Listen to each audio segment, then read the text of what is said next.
அனைவருக்கும் வணக்கம்.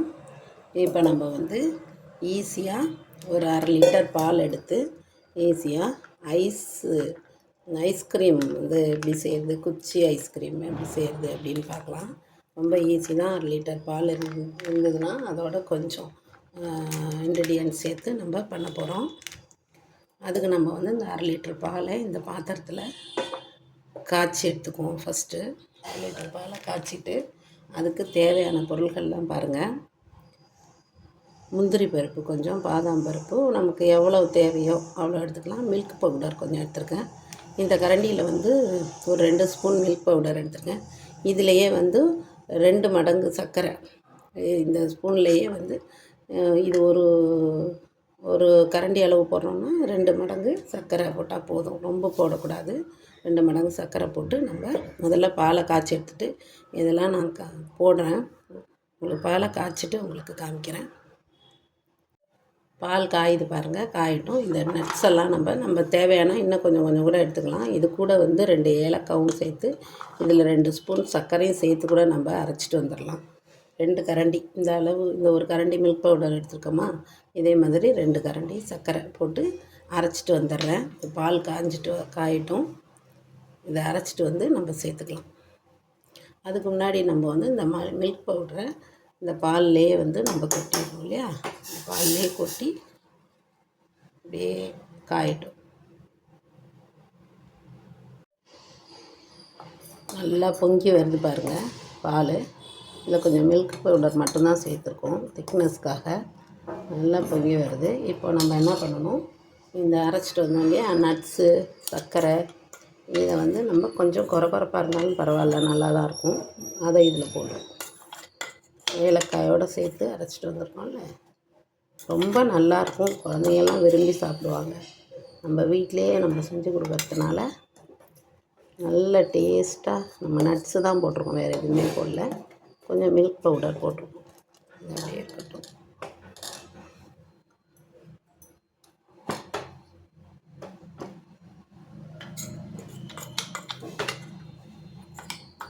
அவ்வளோதான், எல்லாத்தையும் போட்டாச்சு. இது என்ன பண்ணணும், ஒரு நல்லா கொஞ்சம் திக்னஸ் வரணும். அதுக்கு என்ன பண்ணணும், ஒரு 2 நிமிஷம் அப்படியே சிம்லேயே அப்படியே வச்சுருக்கோம். அப்படியே சிம்லேயே இருக்கட்டும். 2 நிமிஷத்துக்கு இருக்கட்டும். அதுக்கப்புறம் நம்ம வந்து ஆற வச்சு மோல்டில் ஊற்றி நம்ம ஃப்ரிட்ஜில் வைக்க வேண்டியதுதான். ஒரு 2 நிமிஷம் சிம்லேயே இருக்கட்டும். பார்க்கலாம். இங்கே பாருங்கள், நல்லா இந்த திக்னஸ் வந்தால் போதும். நம்ம இதை ஆற வச்சு அதுக்கப்புறம் ஊற்றி ஃப்ரிட்ஜில் ஒரு 4 மணி நேரம் வச்சா போதும். 4 மணி நேரம் இல்லை நைட் ஃபுல்லாக கூட வச்சுட்டு மறுநாளைக்கு கூட நம்ம யூஸ் பண்ணலாம். சூப்பராக இருக்கும். இது ஆறணும். அவ்வளோதான், அடுப்பை ஆஃப் பண்ணிடணும். ஆஃப் பண்ணிவிட்டு இது ஆறட்டும். ஆறணுன்னா உங்களுக்கு காமிக்கிறேன் பாருங்கள்.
இப்போ நம்ம வந்து ஃப்ரிட்ஜில் வச்சு 4 மணி நேரத்துக்கு மேலே ஆயிடுச்சு. இதை நம்ம வந்து கொஞ்சம் தண்ணி பாத்திரத்தில் பிடிச்சி அதுக்குள்ளே வைக்கிறோம். பாருங்கள், கொஞ்சம் நேரம் அது அப்போ தான் வந்து கொஞ்சம் ஒட்டாமல் வரும். அதனால் கொஞ்சம் நேரம் வச்சுட்டு நான் வந்து வெறும் ஐஸ் மட்டும் ஒரு இதில் வெறும் தண்ணி மட்டும் போட்டு வச்சுருந்தேன் பாருங்கள். ஐஸ் கட்டி எப்படி வந்திருக்கு பாருங்கள். ஐஸ் கட்டி நம்ம ஜூஸுக்கு யூஸ் பண்ணிக்கலாம் பாருங்கள். கொஞ்சம் நேரம் இருக்கட்டும். கொஞ்சம் நேரம் கழித்து எடுத்தோன்னா சூப்பரான குல்ஃபி ஐஸு நமக்கு கிடைக்கும். கொஞ்சம் நேரம் இருக்கட்டும், 2 நிமிஷம் வரலாம்.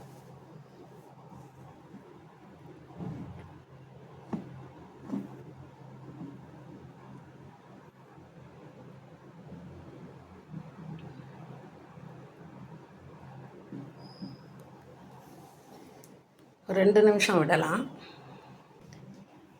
பாருங்கள்,